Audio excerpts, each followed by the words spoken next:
Oi pessoal, meu nome é Rômulo, sou professor da Universidade Federal de Rondônia e hoje a gente vai fazer uma análise semiótica do filme Pobres Criaturas. Esse polêmico, grandioso, colossal filme chamado Pobres Criaturas. Mas a nossa ótica ela vai ser pela fotografia do filme.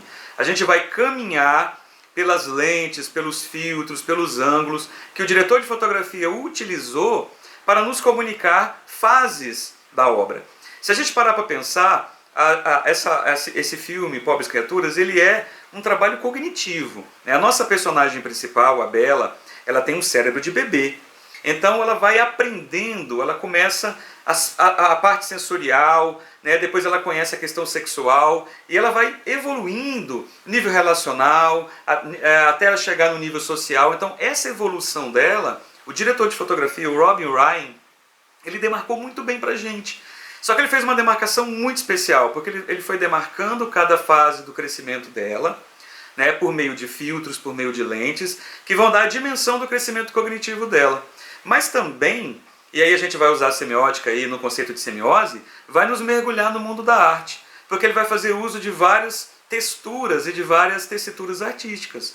Ele vai trazer o impressionismo, ele vai trazer o sol de Gauguin, ele vai trazer o sol de Van Gogh, ele vai trazer o surrealismo, ele vai trazer uma série de lentes, como eu disse, de filtros, de ângulos, para nos contar e para nos demarcar as fases cognitivas da nossa grande personagem, Bela, e tudo aquilo que ela vai comunicar no cinema. Fechou? Vem comigo, que a gente vai projetar ali na tela os recortes das cenas e as comunicações que elas vão fazendo de modo analítico.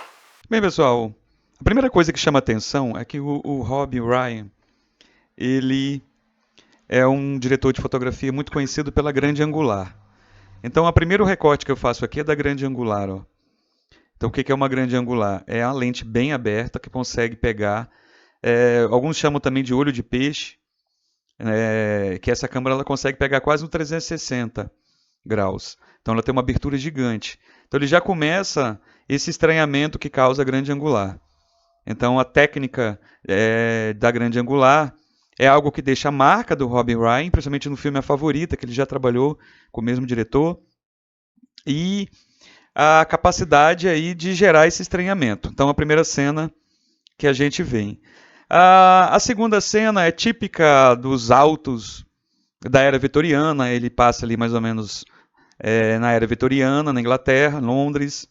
Então, esse preto e branco é esse filtro número 1 aí, essa fase número 1 que demarca o filtro número 1, também iniciando a fase da origem do conhecimento dela, onde ela começa tudo, o conhecimento que ela vai adquirindo. Aqui, ó, mais demarcada ainda a vitoriana, as carruagens, né, essa Londres embaçada, né, essa textura do preto e branco, né, do escondido que você tem que descobrir, do claro e do escuro.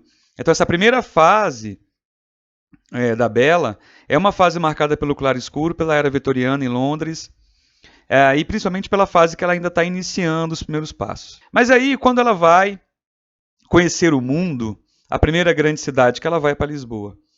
E aqui acontece uma coisa sensacional, porque Lisboa ela é retratada, olha que cena maravilhosa. Então, você tem um flerte aqui, como se fosse parte aqui surrealista, né, com essa textura aqui de várias cores, mas também impressionista. E aí eu chamei aqui, essa outra imagem também belíssima, que emula, né, uma noção de fora da realidade. O próprio Robin Ryan falou que a intenção do diretor era que esse filme ele saísse do contexto real e fosse ao máximo possível no limite ali da não realidade. E ele consegue absorver isso, como se fosse uma narrativa de desenho, né? Uma narrativa criada num espaço e num tempo diferenciado. Então, lindíssima aqui. E vai buscar o que pra gente? Essa fase 2, onde ela vai para Lisboa. Essa fase vai nos lembrar um pouco do impressionismo do Monet, vai retratar um pouco esse detalhamento, né? Não só da sociedade, mas também das cores. Cores externas, deixar o sol, né? Deixa o sol entrar, deixa o sol brilhar, iluminar, que era um pouco dos solares, né? Do terraço de Saint-Andrés, aqui do nosso Monet de 1867. Então essa é a nossa primeira conexão, a semiose que a gente vai fazer aqui.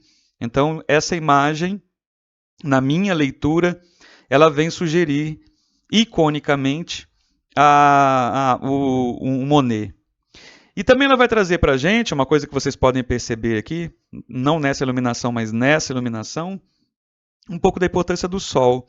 Então a gente está aqui a céu aberto, né? E esse céu aberto traz um pouquinho para a gente da importância do sol. Quando a gente pega aqui o Cristo do Gauguin. O Gauguin ele vem trazer essa ideia do sol, e o Gauguin a gente sabe que teve uma experiência muito forte com o sol. Então essa outra conexão que eu estabeleço, a conexão com o Monet, e uma conexão com o sol do Gauguin. Bem, aqui uma outra cena belíssima. Então você tem todo um trabalho aqui quase de cartunismo, né? De desenho bem surreal, né? Bem surreal. Mas você tem esses amarelos propositais, né? Essas colorações. O que me lembra aqui, esse azul e esse amarelo, o Semeador do Van Gogh. Eu trago esse link para a gente aqui, essa sugestão. A gente está falando aqui de sugestões, né? Então, esse cromatismo, principalmente talvez por esse azul e por esse amarelo aqui, que está muito forte, sempre solar aqui. É um filme de amarelo, né?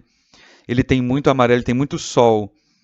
E aí me lembra muito do Semeador de Van Gogh, né? Na minha semiose, na minha leitura semiótica aqui, nessa semiose, eu nem como referência, não posso afirmar que seja uma referência, mas talvez como sugestão mesmo icônica, de iconicidade. Um outro momento aqui, a gente começa também a ver a Emma, a Emma é a atriz, né? Quando a gente começa a ver a Bela se fartando de experiências, né? Tanto culinárias, sexuais, e aí aqui a bebida, e me trouxe de maneira muito forte o próprio, vou aumentar aqui, o próprio Absinto do Edgar Degas. É muito engraçado os caminhos da sugestão, né? Os caminhos da semiose, né? Como que a iconicidade pode nos levar, né? Então, ela me trouxe o Degas do Absinto, que para mim é um quadro sempre emblemático do impressionismo. Aqui a gente faz um recorte, já vou evoluindo um pouco, ela ainda está no quarto, ainda em Lisboa. E esse quarto aqui, ele para mim, essa conectividade de quarto, a forma como tem essa iluminação aqui, essa iluminação proposital, que tanto ela é cenográfica quanto ela é temática, ela me traz muito o próprio quarto do Van Gogh, o famoso quarto em Paris. E principalmente por essa questão do diálogo dos amarelos, da iluminação. Então eu fico com essa força mental, essa sugestão icônica, né, do quarto do Van Gogh para o quarto, principalmente tanto pela iluminação, né, a gente sabe que o Van Gogh valorizou muito a iluminação, o sol, quanto para aquela questão espacial. Prosseguindo aqui tem a claustrofobia da câmara grande angular do nosso Robbie Ryan. Você pode ver que ela foi até trabalhado aqui do lado da espacialidade dela, para você ver 360 graus. A Bela é colocada aqui dentro desse caixão, desse caixote, porque ela vai ser tirada do contexto de Lisboa. Ela está dando muito trabalho para o advogado, que está se apaixonando por ela loucamente, um coiote da vida que de repente é abduzido pela liberalidade e pelo poder, né, da Bela, que é essa inversão dos papéis, né, da pessoa perder o domínio sobre a outra, né. E aí ela vai para o navio. Até no primeiro momento esse navio tem essa perspectiva, me lembrou muito a Galeria Vittorio Emanuele, as galerias, né, as antigas galerias em Milão, as galerias onde as pessoas iam para fazer suas compras, né. E aí ela está no navio, aqui maravilhosa essa cena, porque aqui a gente já tem uma outra emulação. Nessa terceira fase aqui, que é a fase do navio, a gente já vai ter uma outra Bela, né?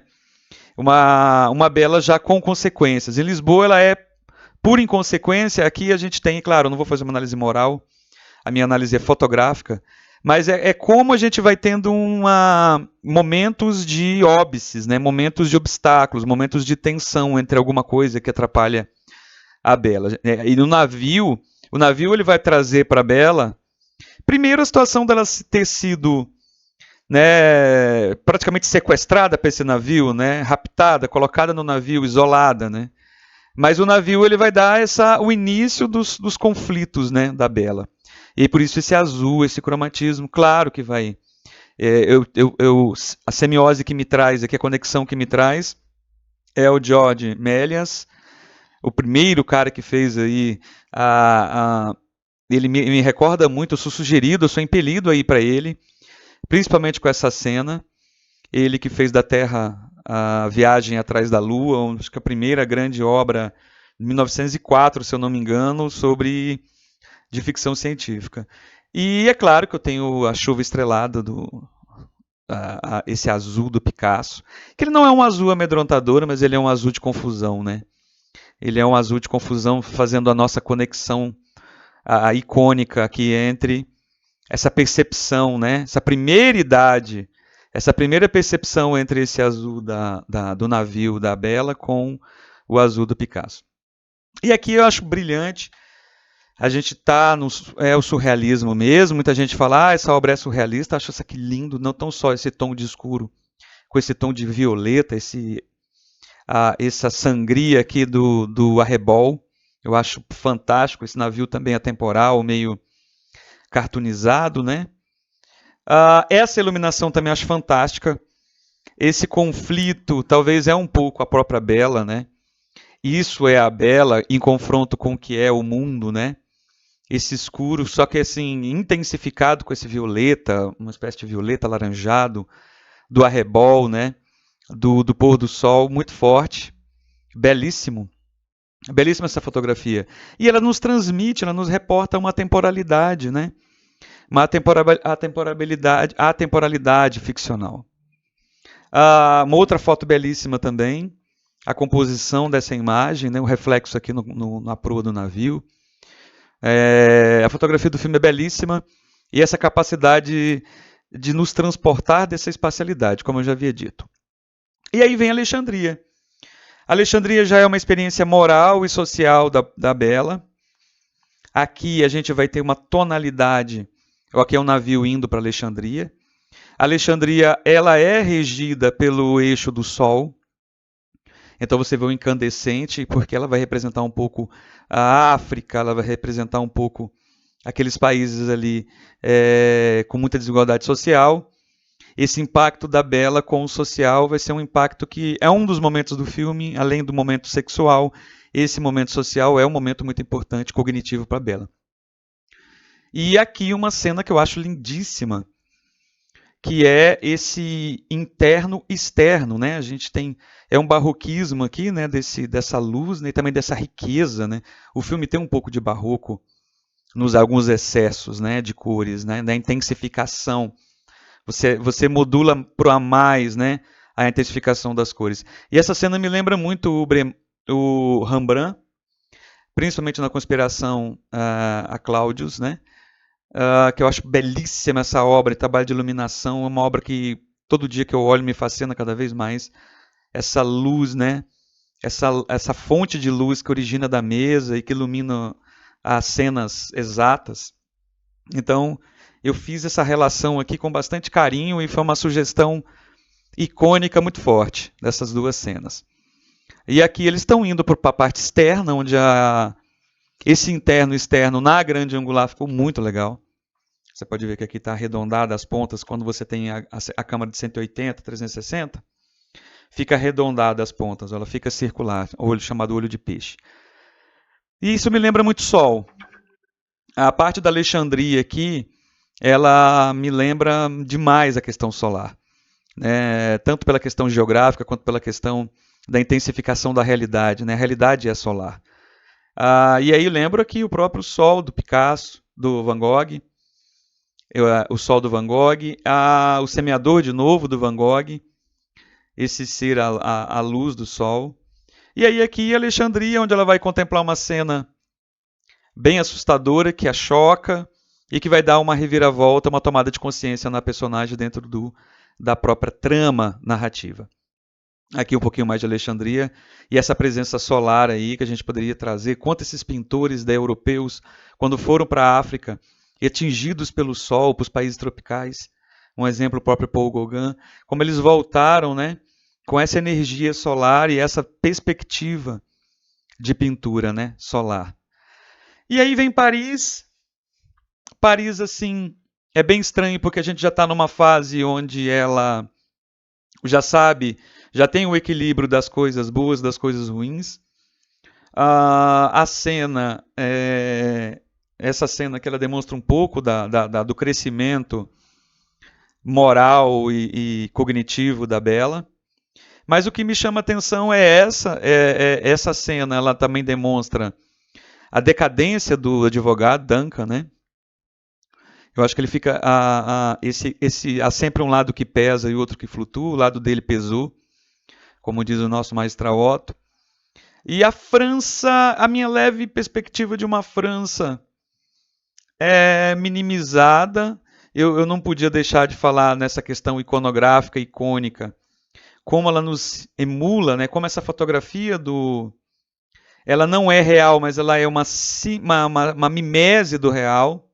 Talvez uma mimese invertida, né? Então isso me lembra muito gótico, o medalhão do gótico, a Notre Dame um pouco aqui, um pouco misturado aqui as referências francesas da arquitetura francesa. Então acho muito legal essa imagem, essa aqui também belíssima. Isso aqui me lembra muito gótico, né? É uma igreja gótica, essa ideia do gótico na França eu acho muito bacana. É isso que está emulado nessas fotografias, o que não deixa de ser França, né? Mas também o gelo da França, né? A França aqui é uma França gelada, é uma França de entremeios. Então o que me chamou a atenção, né, a semiose desse aqui, a minha conexão foi com o gótico. Pode ser Notre Dame, pode ser qualquer outra catedral. Aqui eu volto para a questão da grande angular, né? Essa claustrofobia que é dada ao próprio advogado aqui, né? Esse momento de conflito dele, de diminuição dele enquanto ser humano, ao tamanho. A grande angular aqui de novo, é uma característica do Robin Ryan. E aqui eu vou chamar a atenção de uma coisa interessante que me remeteu ao próprio Rembrandt. Esse claro escuro, as vestes pretas em oposição ao nu do paciente, né? Isso me chamou muita atenção, então eu deixei aqui porque eu acho que é isso, acho que a semiose é você ser sugerido para imagens que estão no seu no conjunto mental teu, na tua área de trabalho, ou não, nas profundas das memórias, onde você vai rememorando isso. E aqui a gente tem uma parte interessante, porque esta fotografia já traz a fase da Emma superando a todos, onde ela vai casar, ela tinha tudo para estabilizar, mas ela quer ir atrás de respostas quando ela vai e descobre, né, o seu ex-marido e vai tentar atrás das suas raízes e saber um pouco quem ela é. Então, a fotografia você vê que ela já está bem mais real, bem menos saturada, bem menos hiperbolizada de cor, diferente das outras fotos, e um pouco mais real, é onde a Emma ela vai se deparar com a sua própria realidade de quem ela era, e a verdade, digamos que ela seja mais...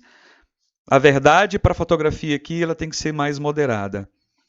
E por fim, a gente tem a cena final, que de certo modo acaba bem, ela sendo o centro do seu paraíso, com tudo o que ela queria, dentro de um conjunto de aprendizados, dentro de um conjunto de percepções, com erros e acertos, o que me lembra muito o Jardim das Delícias.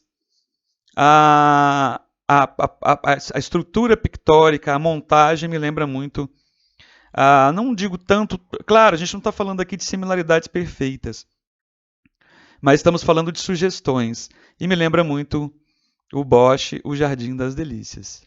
Primeiramente, o que é a semiose? A semiose é a capacidade que a gente tem de, quando a gente olha, é impactado por um signo, por uma imagem, por exemplo, a gente pode ter dois movimentos. A gente pode ter um movimento de referência, ou seja, no caso do cinema, a gente pode ir atrás do que aquela imagem nos leva, a gente pode dizer assim, olha, esse filme aqui tem uma referência surrealista. O filme Pobres Criaturas é um filme que traz alguns críticos falam de uma influência surrealista. Sim, tem alguma coisa além da linha da realidade. Mas não é só essa referência que a gente tem no filme. A gente pode ter outras referências. O problema da referência é que a referência é como se fosse uma imposição. O criador, ele obrigatoriamente, ou não, lembrou ou mencionou o impressionismo, por exemplo. Mas na verdade, não é obrigado a gente chegar até a cabeça do criador. A gente pode também ser sugerido. Eu posso ver uma cena do filme e ela me sugerir algum aspecto artístico. Ou ela me sugerir o sol do Van Gogh, o sol do Paul Gauguin, o impressionismo do Monet, o surrealismo do Breton. Então, alguma cena ela me sugere, e isso a gente chama de iconicidade, que é aquela capacidade que você tem de chegar no museu e olhar aquele quadro e falar assim, isso aqui eu sei o que é, isso aqui é um Monet, por exemplo. Ou eu vou chegar no falar, eu sei o que é isso aqui, esse aqui é um modernista. Então essa capacidade que a gente tem de intuitivamente olhar e perceber as marcas de estilo é a parte icônica que a gente vai adquirindo na cultura. E isso é legal, bom demais você reconhecer um estilo. Existem os mais óbvios e os estilos mais simples, mais complexos, e aí vai. Bem, e aí eu vou dividir a análise semiótica em cenas e fases. E essas fases vão dando uma identidade para o filme a partir da cognição.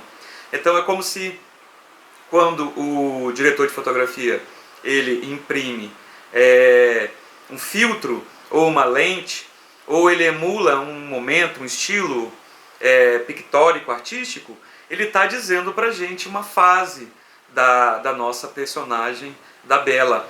Ela vai passando por fases, ela é um bebê, a gente sabe que ela é um cérebro de bebê, num corpo de mulher, e ela vai passando por uma aprendizagem, um trabalho cognitivo.